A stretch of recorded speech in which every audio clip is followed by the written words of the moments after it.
So what we're going to create in this tutorial is an NC assembly inside Creo. Now an NC assembly is intended to let you create some G code ultimately that will drive your CNC machine to manufacture your part. And the example that we're looking at on the screen here is a mold.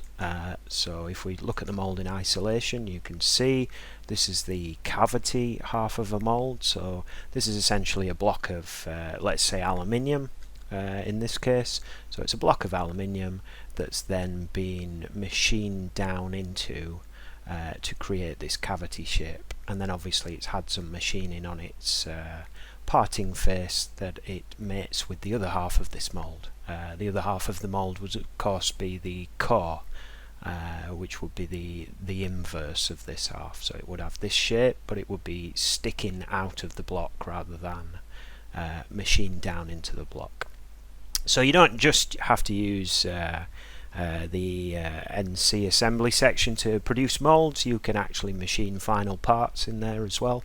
But we're using this mold as an example of a part that you might want to CNC machine using a 3-axis mill.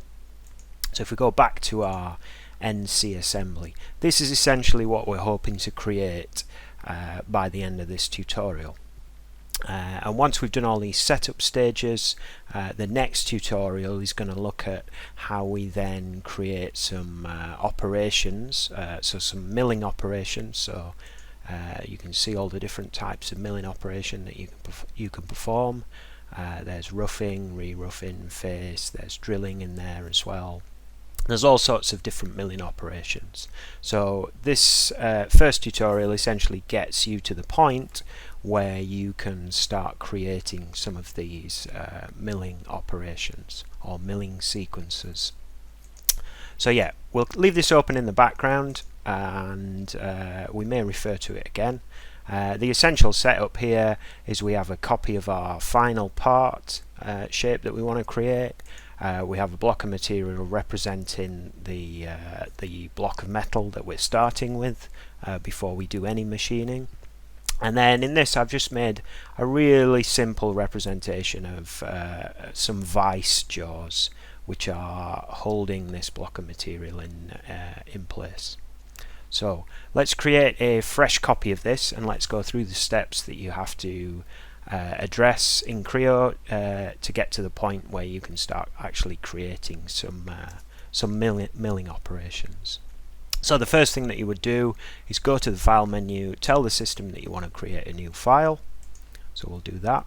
What sort of file do we want? It's a manufacturing type file, and you can see the top of the list there is NC assembly. So that's the file that we want to create. As I say, NC and CNC in certain cases can be interchanged as terms. NC is numerically controlled, and CNC is computer numerically controlled. So kind of interchangeable. Yeah. So what are we going to call this new setup? I think we'll use the name of this old one. So the old one was called CNC test. So if we type that in, CNC test, but then we'll put a number on the end, so we'll indicate that this is the second copy. So I'm putting a 02 on the end as well. So if we click on OK, it then may ask us what template file we want to use. So this essentially sets our unit system. We're going to use SI unit, so we're going to use this millimeter newton seconds manufacturing NC. Because that's what we're creating, an NC setup. And essentially what it does is drops us into an assembly environment. So if you've done any assembly work in Creo before, you'll be familiar with this. The assembly environment is essentially an empty 3D space into which you can put your components. So you can see we get the default features that you get in any assembly environment, the 3 base planes, and then the base coordinate system or the default coordinate system. So into this we're going to bring a copy of our finished part, so the part that we're hoping that our machined operations will create. So Creo refers to that as the reference model. So you can see here that there's a button saying reference model. When you hover over it, you get a tooltip saying assemble the reference model. So we'll click on that. Then what that should do is, if you've set your working directory properly, it should navigate you into the working directory that you've selected, and then you should be able to browse through there and look for the part file which represents your finished product. So we'll just find that now. So as I've already said, we're using a mold half as our finished product. That's what we are intending to machine, and you can see there that is our mold half. So that is our part that we've already created before we come into this assembly. So we're going to open that. Then it brings that in, and it brings it in using a certain orientation. You can see that from our perspective here, all the features on this part that we're interested in are on the underside. So what I'm going to do is I'm going to try and orient this part more logically relative to our assembly base planes. So I would say in this instance, having the part a little bit more in this sort of orientation makes more sense. So you can see I'm just using these 3D drag handles and these 3D rotation handles to get this part roughly where I require it. So that's more reasonable. And all I'm going to do is I'm going to pick some faces on my part, and I'm going to mate them to the assembly base planes. So you can see as I click on a face and a base plane, the system chooses a coincident constraint between the two items, which in this instance is exactly what I want. But if it wasn't, I could then go up here and change that to a distance or an angle offset, any other constraint type that you can apply to those two items that I've picked. But in this case it picked the right option for me. So I'm going to click on this face here and mate it with that one there, and then the last and final one will be that underside. I'm going to mate with the assembly top plane like that. So now my part's been fully constrained. You can see that on the readout at the top there, status fully constrained. So I'm happy that my reference part is now locked in position. Then you may get a warning talking about absolute accuracy values. You can OK that. We don't need to go into that at this point. So just click on OK there. So the next step when you get to that point is you want to create a block of material around this part that represents the size and shape of the block of material that you're going to insert into your milling machine. So this is before you start machining away any of that material. What is the size and shape of the block of material, or the block of stock material as it's often referred to, or just stock, that you're going to insert into your milling machine and clamp down? So Creo refers to this as a workpiece. And there's a few different ways of assembling a workpiece. You can create a model if you're getting a cast or a forged part in, and then you're machining pieces away from it. Our assumption for this mold is that we've bought a billet of material. So that is essentially a block of material. And we're just going to use the automatic workpiece. So you don't really need to browse into that menu at all. That is the automatic workpiece icon that is shown large above the drop down list. So if you just click on that, it shows you a preview of how big that workpiece and the shape of that workpiece is at the moment. If we had a cylindrical part, we could change that to a cylindrical style workpiece. We don't. We want to keep it as this rectangular shape.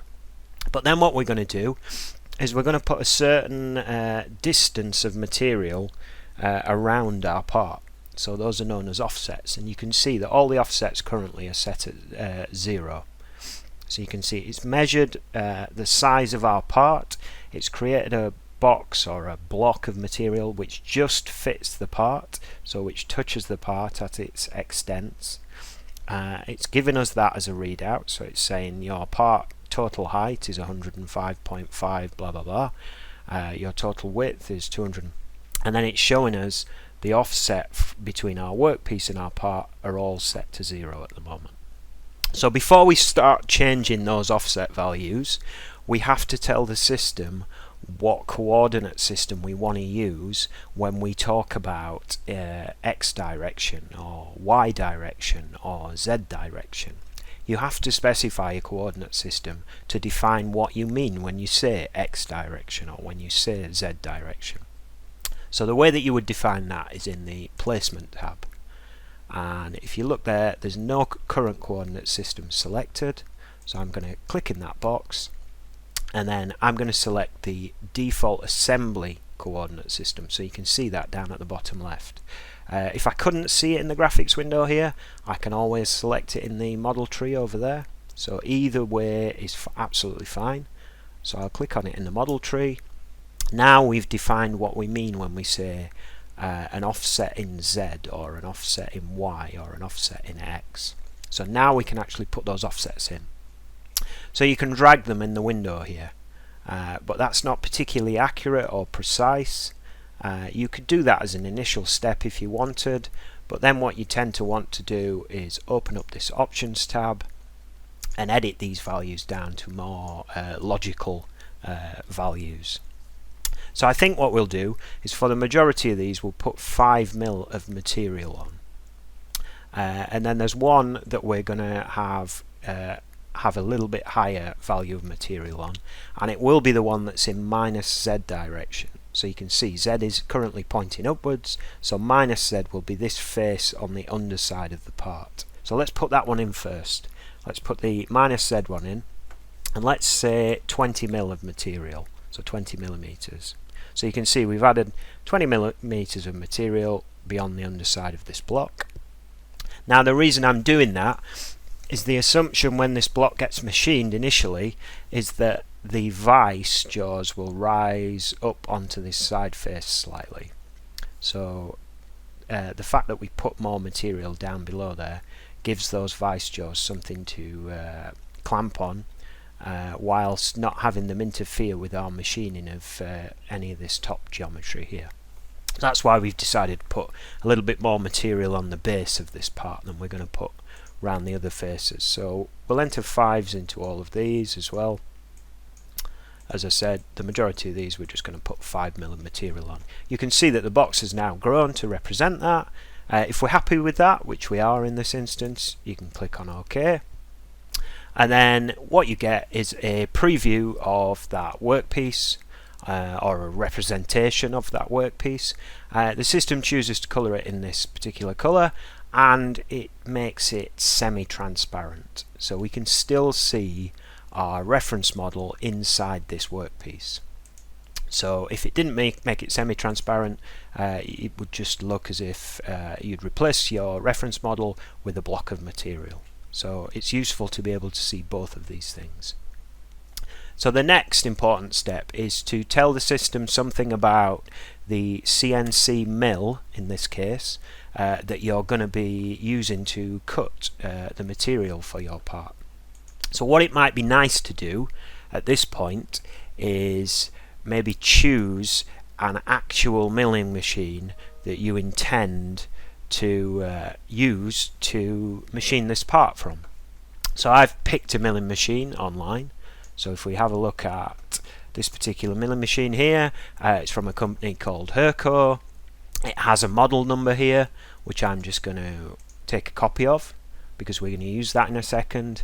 And on most milling machine websites these days, you can get the majority of the specification for that milling machine. So there's things like how far in X and Y and Z the table or the turret in the milling machine will move. So these are the sorts of things that we're going to want to enter into our work center option. So that's what Creo calls the actual milling machine that you're going to use to do these operations. It's the work center. So if we click on work center, currently it's just called Mill 1. So I took a copy of the name of my Creo machine, so I can hopefully paste that in there. Doesn't seem to be working. Let's do this manually. So it was a Herco. So that was the brand, and it was a VM10i, and it's a mill, so that's okay. So what other things can we set in here? It's a 3-axis mill. Tools, do we want to set anything? Maximum RPM, that might be a useful one. So it's 10,000 RPM that the machine can spin the spindle at. That's its maximum speed. Horsepower, it's not readily available on the Herco site, or it's in the wrong units at the moment, but that will be a figure that you can obtain.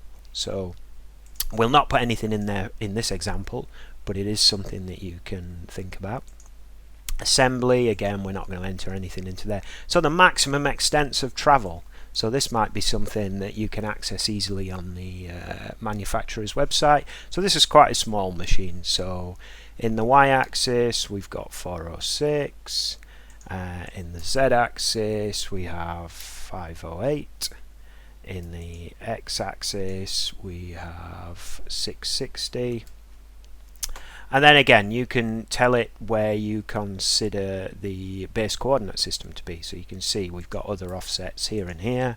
So if we put these as 330, then we would imply that that coordinate system sits exactly in the center there. We're not going to do that on this particular example. We're just making the point that you can store specific information about the work center, or about the mill, or lathe in some cases, in the work center option there. So we'll click on OK. So we've created our work center. The next thing that we're going to do is we're going to create what Creo refers to as an operation.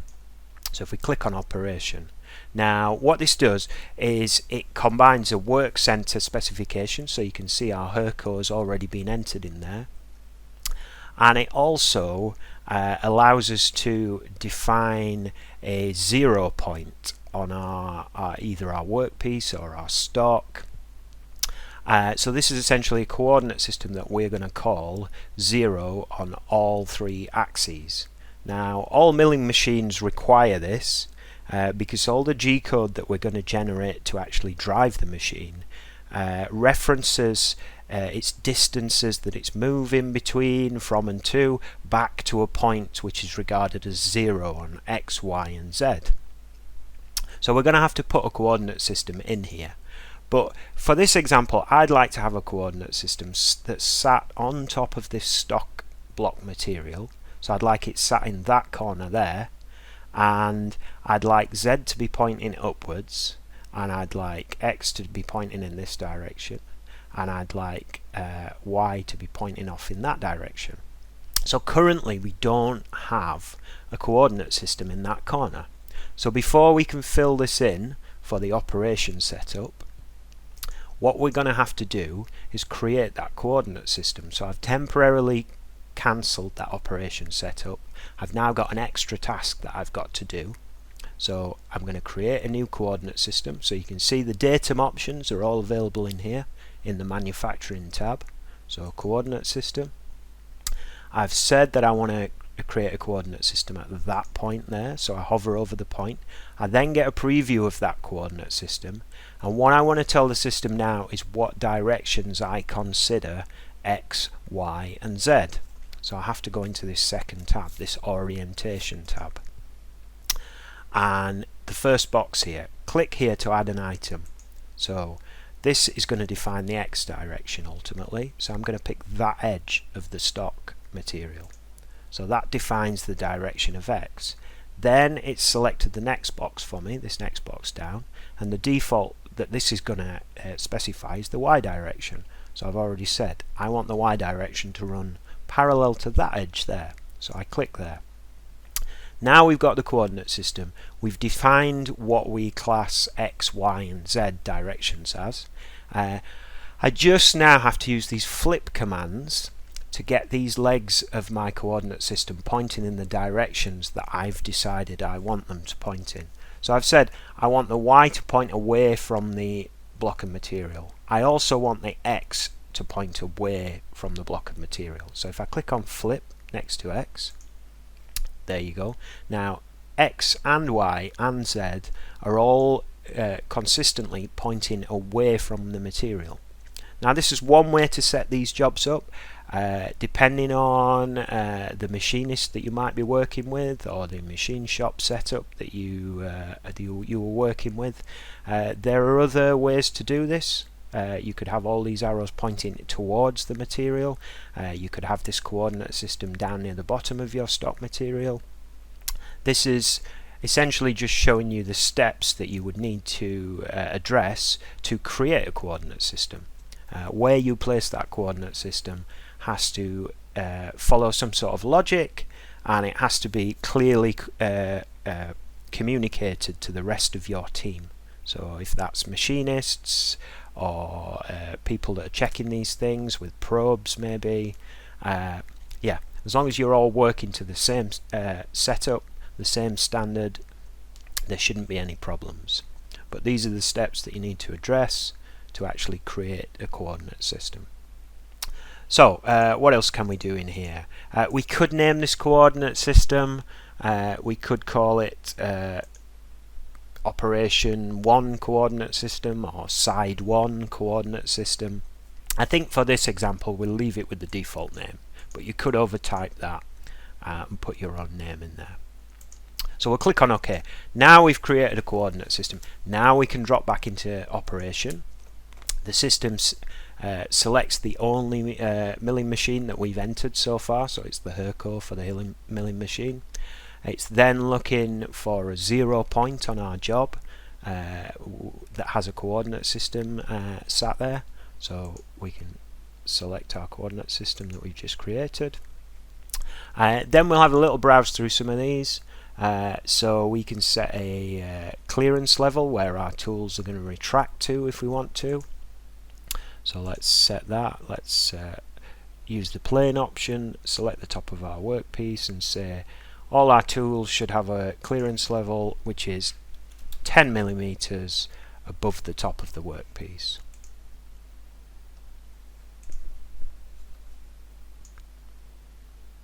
So at that point we can OK the operation, and you can see that all these features that we've been adding into our NC assembly are all appearing on the left hand side here.